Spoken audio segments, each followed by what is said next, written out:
Hello friends, let me ask you, how do the world's most successful leaders stay calm in the face of market crash or the corporate crisis? This is a very important question. Therefore, in this video, we dive deep into Bhagavad Gita's chapter 2, verse 61 to uncover the CEO's ultimate edge. While the most leadership training focus on the external strategy, this ancient wisdom suggests that the true power comes from the internal mastery. Let's go.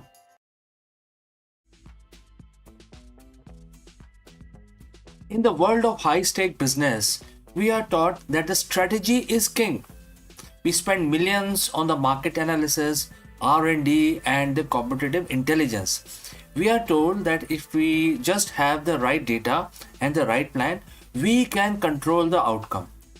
But every CEO watches this knows that the strategy is fragile. A global pandemic, a sudden regulatory shift, or a disruptive new technology can render a 5-year plan obsolete in 5 minutes. When the world outside becomes chaotic, most leaders double down on the external control. They work longer hours, micromanage their teams, and obsess over the tickers. But Bhagavad Gita, a 5,000 to 7,000 year old text, offer a different, more powerful path. It suggests that the ultimate edge isn't found in your business plan, but in your internal state. Today we are breaking down chapter 2, verse 61, a verse that contains the secret to steady wisdom for a modern executive. Let's look at the verse itself. And the quote starts, "The only way to maintain a steady wisdom is the control over your sense and absorbs your mind in me." Quote close. To a modern CEO, this might sound like a monk talking. But let's translate this into the language of leadership. Steady wisdom. This is what we call the presence of mind. It's the ability to make a clear-headed decision when everyone else is panicking. Next, control your senses. In a business context, your senses are your distractions.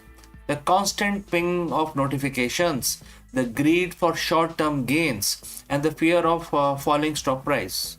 Next, absorb your mind in me. This is about the radical alignment, focusing on a higher purpose or North Star that is greater than quarterly earning report. Why is sensory control so important for a leader? Because a leader who's ruled by their senses is a leader who is reactive. Think about the sensory CEO. When the market is up, they are overconfident and take reckless risks. When the market is down, they are paralyzed by fear. Their mood and their company's direction is dictated by the external stimuli.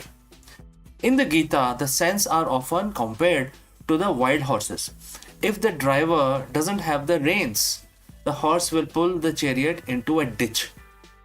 If those wild horses are the desire for constant validation, the fear of appearing wrong to the board is definitely a strong one.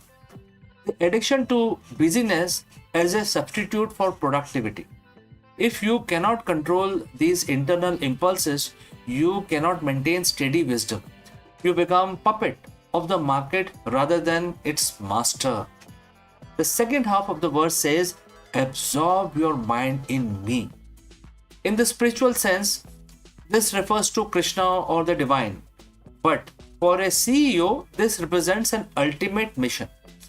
When your mind is absorbed in a mission that is beyond the strategy, a purpose that serves a greater good, something miraculous happens to your leadership. You become unshakable. And if your me, which is in other words your focus, is just your personal wealth, you will crumble when the wealth is threatened.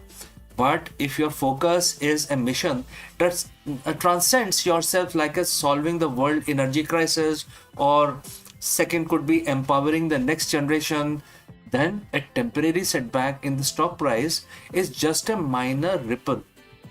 This is the ultimate edge. When you are anchored in something higher, you don't get distracted by the noise.